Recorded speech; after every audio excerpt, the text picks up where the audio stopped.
Hi there, and welcome to Baseball by Design. I am sportslogos.net minor league baseball correspondent Paul Caputo. I am so thrilled right now to be joined by the legendary Jamie Farr. Legendary, you heard me, I said it, who played Max Klinger in the long-running, one of the most popular TV shows ever, MASH. What a absolute thrill, Mr. Farr, to be speaking to you. Thank you so much. It's a thrill to be answering you, especially at my age. You know, it's good to be here. It's good to be anywhere. Believe me. That's very funny. Well, okay, so let's talk about, if we're talking about age, let's talk about your childhood. You were born in Toledo, and you and I spoke back in 2015 for an article that I wrote about the Mud Hens. It was a wonderful article. I reread it, and I really did appreciate it. You captured the essence of what it was like back then. You are very kind. I very much appreciate that. And so I'll ask you, because the picture that you painted of watching Toledo Mud Hens games through the knot holes at Swain Field. 50 cents. 50 cents. Can you tell me? Can you tell me what the Mud Hens meant to you growing up in Toledo, Ohio? Well, you know, we didn't have any kind of major sports there. If you lived in Toledo, you were either a Detroit Lion, Detroit Tiger, Detroit Red Wings fan, or the Cleveland Browns, or the Cleveland Indians, or the Cincinnati teams, and so forth. So the Mud Hens were, first of all, the name alone is intriguing. Absolutely. Most people are tigers, or they're lions, or they're some kind of vicious or ferocious kind of the badgers or whatever. So right. The Mud Hens were, I didn't even know what a mud hen was until I saw a picture of one. Toledo was established on a swamp area, and apparently that's where the coots, the black mud hens, were all around. So somebody decided, hey, that's a good logo for us. Well, they were certainly early adopters of that. I mean, that was back in the 1800s that team name came about, and so So it's been a classic name for a long time, especially because they captured the sort of fun, goofy, like this. It's kind of this fat, ugly bird, right? Like, it's not intimidating at all, like you say. You know, I played golf at our, well, I haven't been lately because of the hip surgery that I had, but at Calabasas, right near where I live here. And we have mud hens there, and I always see them when we're on the near the green, or they're by the pond or the water. And I was, all right, get back to Toledo. Spring training is starting, so you get back there now. Very funny. That's great. Yeah. Well, so can you tell me then, how did your affinity for the Toledo Mud Hens baseball team as a child, how did that transfer over to the Toledo Mud Hens becoming one of the most iconic brands in minor league baseball? Because your character, Max Klinger, in the TV show MASH, wore Mud Hens gear all the time. Yep, I got one. I still have it from the show. I got it here. That's from the TV show. I have 3 of these for the show. I donated one to the Smithsonian Institute in Washington, D.C. I donated another one to Fifth Third Field, where the Mud Hens play their game. And then I kept this one. And it came about 2 people, actually, that were the ones that made that possible for the series. It was Gene Cook, who was the manager of not the manager, he was the general manager of the Mud Hens. And he decided to send me some of the equipment from the Toledo Mud Hens. And of course, our show was during the Korean War, so they had to kind of resemble what was going on at that time. Obviously, over the years, they changed the logos, or they do something with it. So we had to be careful that it didn't look too modern when we put it on. And then one of the writers, Ken Levine, he used to do broadcasting for some of the minor league teams. So he knew about the Mud Hens when he became a writer on our show, and also later became one of the executive producers on our show.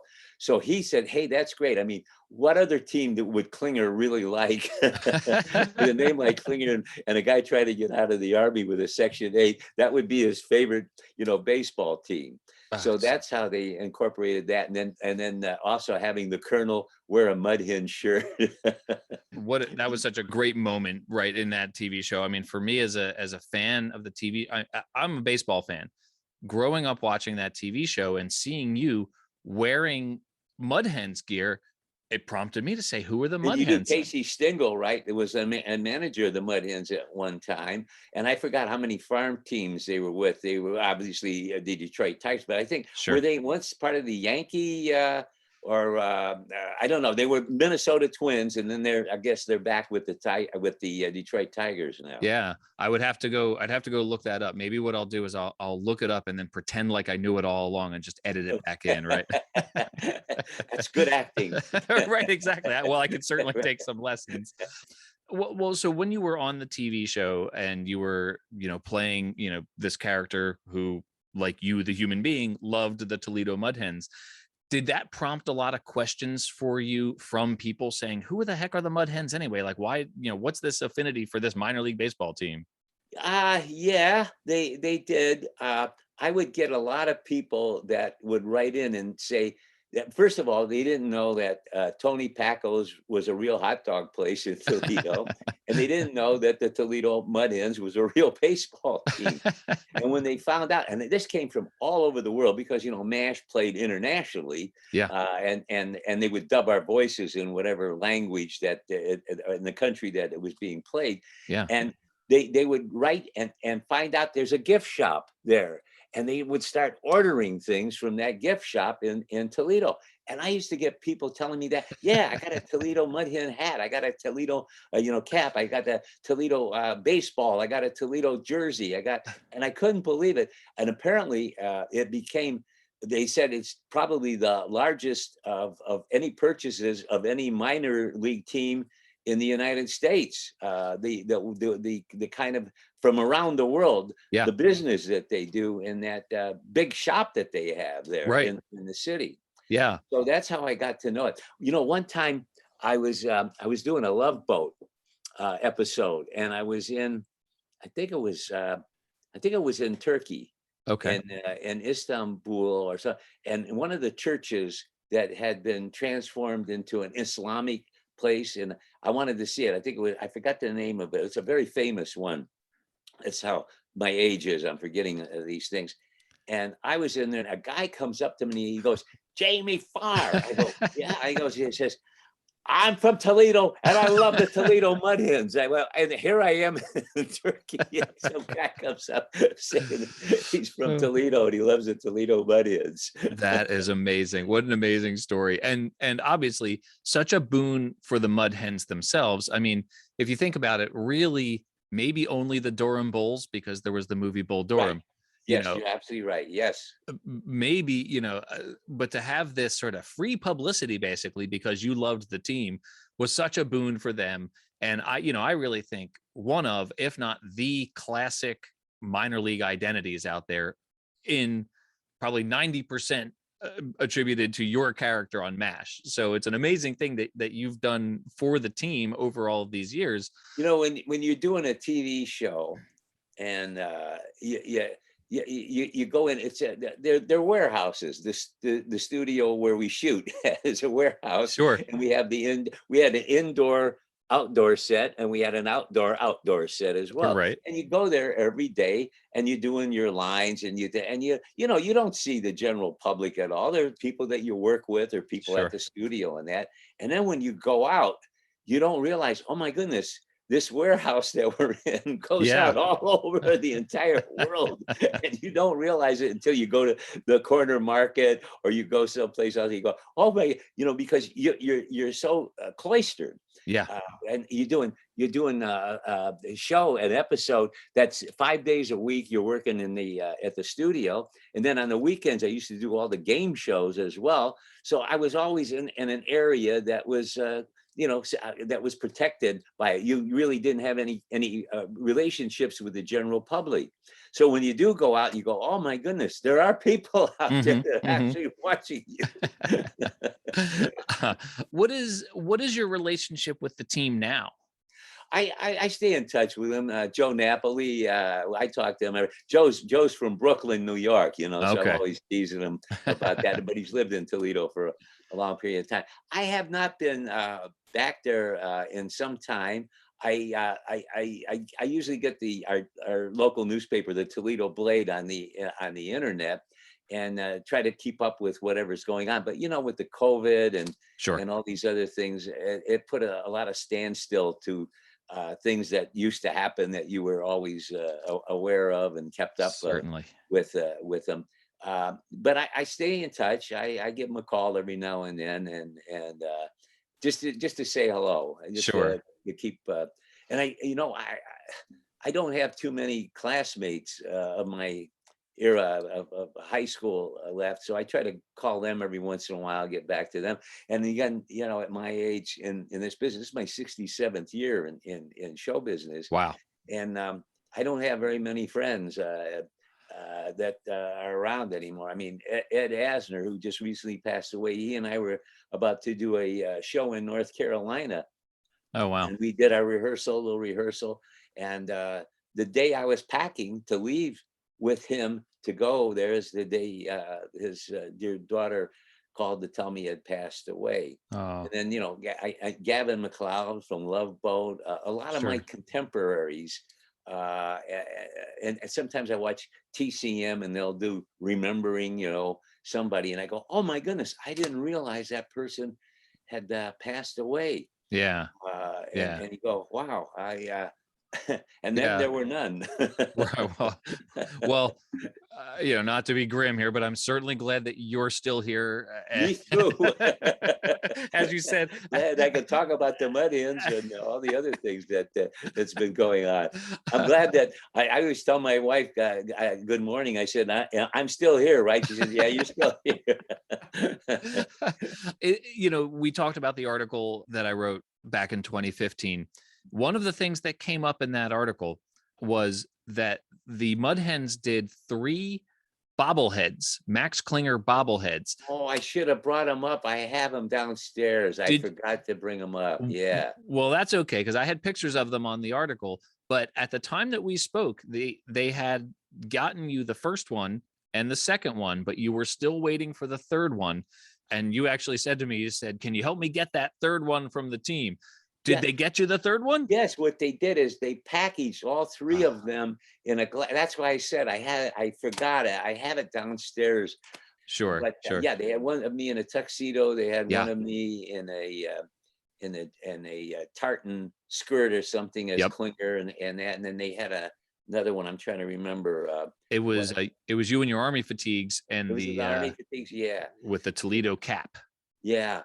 Yeah, I do. I have it, and they encased it in a beautiful glass. Oh, good. So I had, Good. yeah, it's really nice. And Well, I've had several baseballs, of course, that they've sent me, sure, and that. sure. I don't know. Well, Ken Levine, who later, I mean, he's still in show business, but he used to do the voices things for the Dodgers, the Yeah, LA Dodgers here. And then I'm good friends with Ross Porter, and of course I knew Vince Scully, sure. and I'm still friends with Ross. He was also part of the Dodger group. Yeah. Uh, and then Chris Peterson's husband, Tom Reynolds, used to be one of the coaches with the Colorado Rockies. Oh, wow. He's at Toledo, and I think he's a former major league player. I don't remember all of the teams that he played with. And then one of my classmates from the Pasadena Playhouse, she was a wonderful actress. She was under contract at Warner Brothers and at Columbia Studios. She married Andy Carey, the third baseman for the New York Yankees. And when I was in the real Army, I Yeah. happened to be stationed in New York at Astoria. And I would get tickets, really, really great seats, for the Yankee games, So, and go in and see Andy Carey and my friend Lucy. oh, that's fantastic. So I love that you're still connected to baseball right now. I know that you live in California these days. Are you a Dodgers fan, or do you have a major league team? Yeah, well, yeah, when I was growing up, I loved the Tigers, of course. Yeah. And I loved the Cleveland Indians, Bob Feller, and Satchel Paige and Bob Lemon and Mike Garcia, and then, had all the 20 game winners. And of course, I love the Tigers with Hank Greenberg and that. But one of my favorite teams was the Boston Red Sox. Okay. I love Ted Williams. Oh yeah, I knew of course. that entire infield, Yeah. Billy Goodman and all of the other players. Dom DiMaggio was, out in the center field. And I got to see him play at one of the Tiger games. I had sold fantastic. a lot of my Toledo Blade newspapers. I used to peddle the papers, Yeah. you sold a lot of subscriptions. They take the kids and they take it, at that time it was Briggs Stadium in Detroit. And oh my goodness, I got to see Ted Williams at bat. And that was so exciting to go to the stadium and see the Tigers play, and to see that great ball player, Ted Williams. What a classic memory. That's amazing. I became friends with Joe DiMaggio over the years. Wow. A lot of the golf tournaments that I went to. And one of my all-time favorite players was Ralph Kiner. Oh yeah. And I got to meet him. I used to play in the Dinosaur golf tournament, LPGA tournament, and Ralph was the mayor of Palm Springs, where it was played, and I got to have dinner with him and Dinah, and I have a book, the book that he wrote that he autographed. Oh, amazing! That was a thrill. I used to have to see, did he hit a home run? Did he hit a home run this time? So Ralph Kiner was one of my favorites. I got to meet him, and I got his biography. What a thrill! I imagine with you and Ralph Kiner in the same place, the laughter just never stopped. I imagine that. Yeah, he used to do the Mets, right? The New York Mets. Yeah. I'm trying to remember any of the other baseball players that I got to meet that I grew up. You know what? Gene Autry and I became dear friends, and he, of course, owned the Angels. Yeah. So he invited me and my wife to have dinner with him and his wife Jackie at the stadium. So I said, "Oh wow, how exciting!" He said, "I'll send a car for you." And yeah. So we go, we have dinner up in his private box and everything else, and we're watching the game. I don't remember what year this was, but we're watching the game, and he says, "Jamie, you see that infield out there?" I said, "Yes, sir." He says, "Not one of them will ever hit 300. And you're looking at $11 million. I went, "Oh my."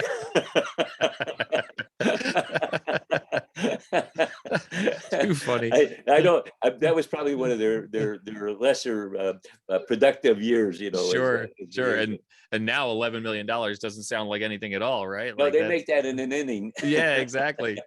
So I want to be respectful of your time here, but I have one last logo question for you about the Mud Hens. So you said that the logo's changed over the years.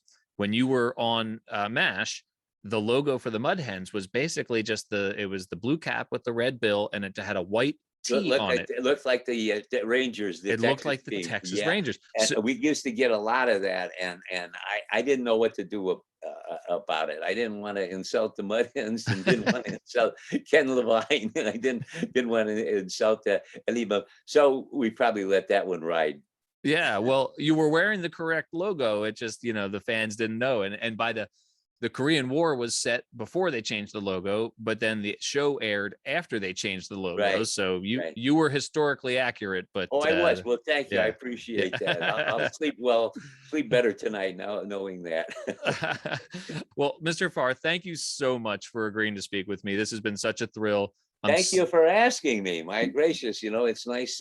I told my wife at my age and everything to still be remembered, and it's such a great show, wonderful writing, directing, and the wonderful actors, and then there's only 5 of us left out of the gang, the original gang. There's Loretta and Mike Farrell and Alan Alda, Gary Berghoff, and myself. The rest of them are. Someplace we'll be joining them. So it's great to watch the show, and it takes me back to the time when we were all together. Yeah, I do cherish that. Well, I have to tell you that first of all, I'm at my parents' house in Philadelphia right now for the Christmas break. I love Philadelphia. It's Frankie where Avalon. it's where I grew up. Bobby Rydell. All of But the gang, the buddies I do. Yeah. I grew up watching, my parents introduced us when we were kids to MASH, and we watched it religiously every single week. And then when it was in syndication, we watched it every single day. We would watch the national news and Jeopardy and MASH Yeah. every night after dinner.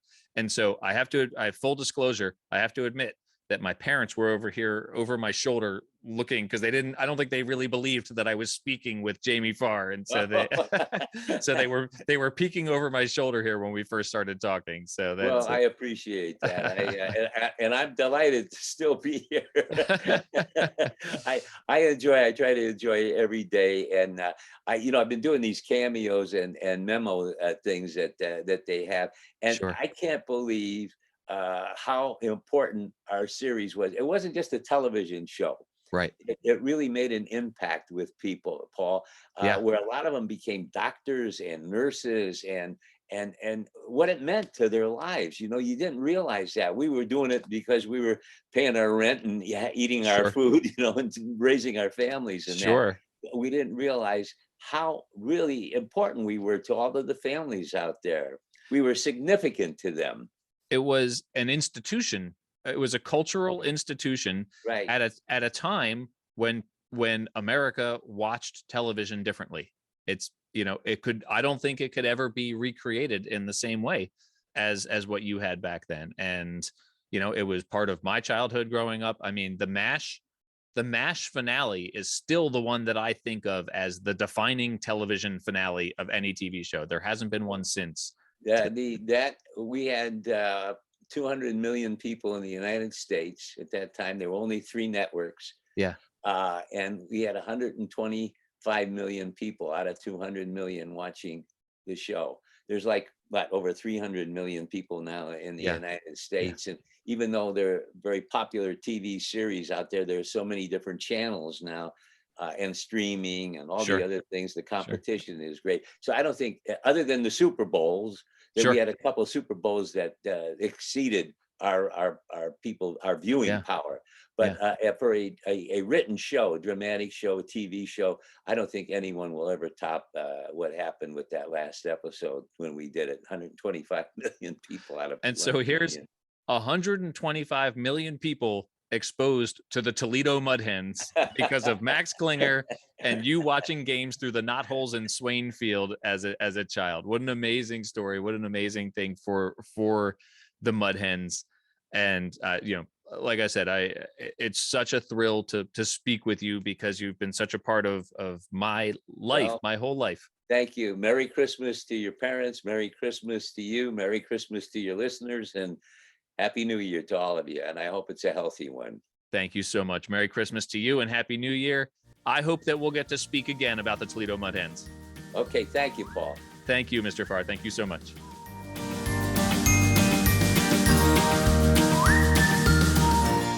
Hi there, everyone. Welcome back. I am very happy right now to be joined for the very first time, not for the last time, here on Baseball by Design, by Dan Simon, the very accomplished, prolific graphic designer who has created lots of minor league baseball logos, almost 100 minor league baseball logos, and has worked in many other fields of sports design. And we'll delve deep into that, into an episode just with Dan, just in a few weeks. But right now, Dan created the logo, the current logo for this very old franchise, the Toledo Mud Hens, that we were just talking about with Jamie Farr. And so, Dan, I'm going to jump in right with you here. First of all, were you a fan of MASH growing up? Oh yeah, of course. I saw every episode of its 10-year run and consider it to be the greatest sitcom in the history of television. It was such a huge part of my childhood, and just speaking with Jamie Farr was a huge thrill for me. You got to work on, you have created the current logo for the franchise that Jamie Farr's character Max Klinger represented throughout the history of that sitcom. It's funny to me that the sitcom ran for 10 years and the Korean War only ran for 4. So, but anyhow, the the Toledo Mud Hens, just a brief recap of their history. That name was first used in 1896. The franchise has been around sort of off and on for a long time. Their visual identity can very much be divided between pre-1949 and post-1949, when the very first Mortimer was introduced, Mortimer the Mud Hen. There was one version of him used for, just for like maybe 2 years. And then the team went away for a long time. And then they came back in 1965 and there was a new Mortimer that was created. And then various versions of that logo has been used, right up until 2005, when you were charged with crafting a new identity for the Toledo Mud Hens. So can you talk about the sort of responsibility that you felt for this franchise that I think, with apologies to the Durham Bulls, might be the most iconic in all of minor league baseball? I would be interested to hear other folks' thoughts on that. But in large part because of the millions of people who became familiar with the Toledo Mud Hens through the TV show MASH, I think that franchise is the most iconic in all of minor league baseball. You were charged with crafting a new identity based on their old identity, but crafting a new identity. What was that responsibility like for you as a designer? Well, to your point about it being the most iconic brand in minor league baseball, but some people would say, of course, that the Durham Bulls is on equal footing. Both of those brands had the benefit of, one, a TV show, and the other a movie to expose it to people who would not have ordinarily necessarily been exposed to a minor league baseball brand. So, man, since my childhood, the Toledo Mud Hens was iconic. I thought it was so cool, being a big baseball fan, that Corporal Klinger, Jamie Farr, was wearing a Mud Hens cap and even a jersey in numerous episodes. And so to then one day get the chance to update that brand identity was truly an honor. And it was in turn very important to me to do a really good job on that. Not that I don't always try to do a very good job, but as for something as iconic as that, it was incumbent on me to make sure it was done well and done right. He actually brought on the interview, because we were on Zoom like you and I are right now, but on the interview, he brought one of the 3 jerseys that he wore during the TV show, and he had it there in his office with him. And he said, look, here's this one. And the other 2 he had given away to other sources, including one to the Mud Hens. So that jersey that he wore was, he had that with him while we were talking. The other thing he wore was he had that cap that a lot of people said looked like a Texas Rangers cap. And there was some debate about, was he actually wearing a Mud Hens cap? And he very much was. If you look at what the Mud Hens were wearing back in 1950, that's what Max Klinger was wearing on that show. So in creating this new logo, you obviously, some of it's different and some of it still harkens back to the original, at least Mortimer brands. What were you charged with in creating that new logo?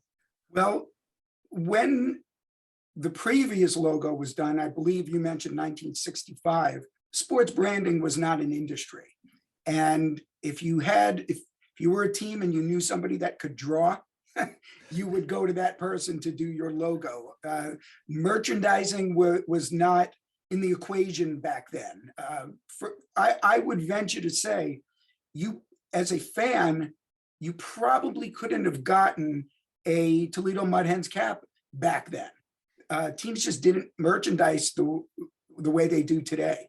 And they didn't brand the way they do today. So what I was charged with doing, and the reason the Mud Hens came to me, was to make it look like it was done today. Now, I can't, actually not today, that was done 16 years ago, but in essence, bring it into the 21st century. Absolutely. And, I'm looking at the suite of logos, as you can find on sportslogos.net. And you have, you have these terrific characters who are very much related to what came before, in some ways, but obviously brand new. He's wearing that Toledo Mud Hens cap that Klinger wore, which is I like that little nod. But the things that you did, you created a custom typeface for them. You've got one logo that is just a feather, which I have seen on their helmet Sundays. I know they have a version of their ice cream helmet Sundays with just the feather logo. And then you have a version of Mortimer swinging a bat, which is very familiar to the, similar, at least in stance, to the original Mortimer. And then you have like just the head logo, but you've got a more of a 3/4 angle than original one had. So some of what you did was brand new, and some of it was, like you say, bringing the previous version into the 21st century. One detail that I absolutely love on the primary logo is that you changed it. It was just a roundel. It was just a circle. And then you changed it to an egg shape instead of a circle. And that's a great little detail. I really like that one very much. Thank you. Appreciate that. Yeah, that's whenever I get a chance to do something like that, it seems obvious, and who knows, maybe it is, but like you said, they didn't used to have it like that. And so I get a kick out of being able to bring something like that into a brand identity. For sure. Well, so Dan, my hope on this podcast is that you and I will get to do this often. We have an episode coming up on the Daytona Tortugas, where you and I, we've already recorded that conversation. So in a couple of weeks, there's going to be the Tortugas. A couple of weeks after that, we've got the episode with just you. There's so many great logos, as all of my listeners know, that you have created, that I'm so looking forward to breaking down with you on this podcast going forward. Is there anything else about the Mud Hens logo that listeners of this podcast should know about before I let you go? Well, I would like to give a shout out to my collaborator on this particular project. As you mentioned in your introduction to me, or to introduction to your listeners about me, I've done a lot of brand identities, developed a lot of brand identities, and certainly the lion's share of those are in the world of minor league baseball. And speaking of lion's share, the lion's share of the characters in those brand identities were done by me. Lion's share, I guess that's singular, so was done by me. Yeah. And however, there are times where I've got a handful of very talented creatives who I sometimes go to when there's something that needs to be done that I know they can do better than me. And one of those individuals is a character artist named Jim Valeri. I've known Jim for over 25 years, a good friend, but also a very important person as far as the Studio Simon body of work. He has worked for companies including the Walt Disney Company, Warner Brothers. He is, in addition to who he's worked for, as far as being on staff, he's also done work for practically every other business that needs character art, like Hanna-Barbera, Cartoon Network, etc. And Jim did the original initial sketches for all of the iterations of the newly branded, newly updated, back in, what did we say that was, 2005, Mortimer, and did, as he always does, a fantastic job. So kudos to him. You also mentioned the feather logo. Credit where credit is due, though I did create that feather was originally just part of the Mud Hens word mark in the brand identity. That is, it crossed the E in, or did it cross the H? You know what? I don't have it open in front of me. I don't remember. You had it right. You had it right. It crosses the E. That's what I thought. That's right. And Dan Royer, who is the in-house designer for both the Toledo Mud Hens and their sister club, the ECHL hockey team, the Toledo Walleye, he is the one that's responsible for pulling that feather out and using it as a standalone logo. So he has been shepherding the brand since I did that update and does a great job of it. So kudos to both Dan Royer and Jim Valeri for their part in this brand identity development. Well, thank you for that. Thank you for giving credit, because it's something I want to make sure, like, especially, when you hear, oh, a logo was designed in-house, it's like, okay, but let's hear a name of a designer with that too. So with that in mind, I should say that the original 1949 version of Mortimer was drawn by a Toledo artist named Robert Parcel. And then in 1965, it was redesigned by an artist named Gabe Pinciotti.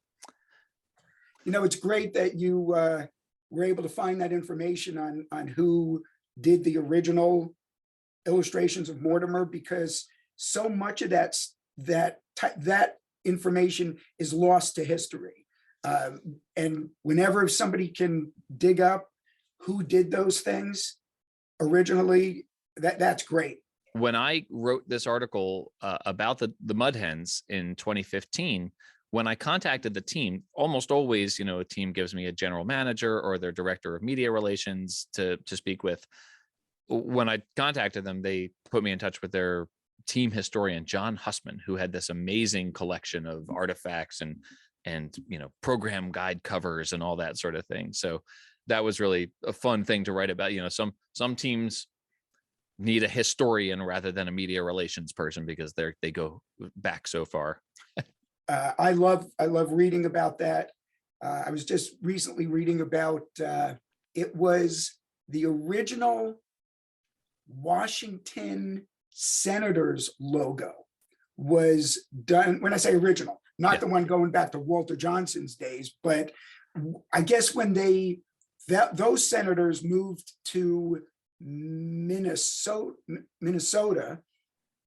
and then a new expansion senators had a logo done. So this would have been 1960, let's just say in the 60s. I don't know the date. And that logo, I just read, was done by Red Auerbach's brother. Red Auerbach, the owner and longtime coach of the Boston Celtics, who then also did the Boston Celtics logo for his brother, the one of the Celtic characters, I believe, spinning a ball on his finger, was done by Red Auerbach's brother, whose first name, I believe, was Zang, Z-A-N-G.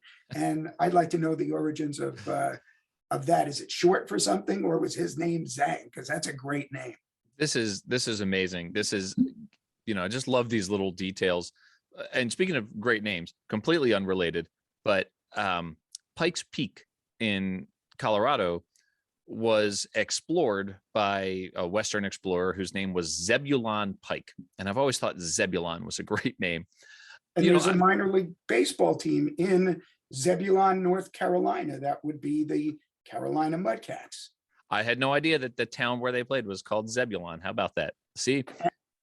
And another coincidence is I did a logo with Pikes Peak in it, which would have been the Colorado Springs Sky Sox logo, which featured, I've anthropomorphized just about everything.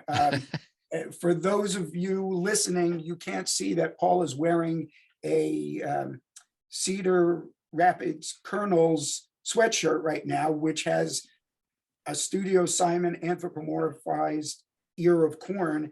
And in the case of the Colorado Springs Sky Sox, I had to anthropomorphize a mountain. So it's just the coincidences keep on happening. I love the twists and turns that our conversations take, Dan, every single time we talk.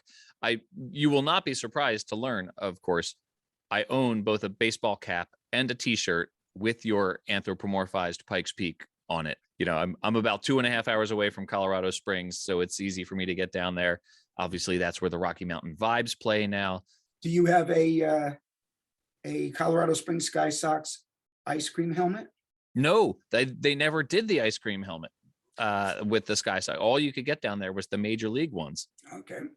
Well, Dan, thank you so much. I've kept you longer than I meant to. I look forward to many more of these conversations. Thank you for everything you've done for minor league baseball and minor league baseball fans.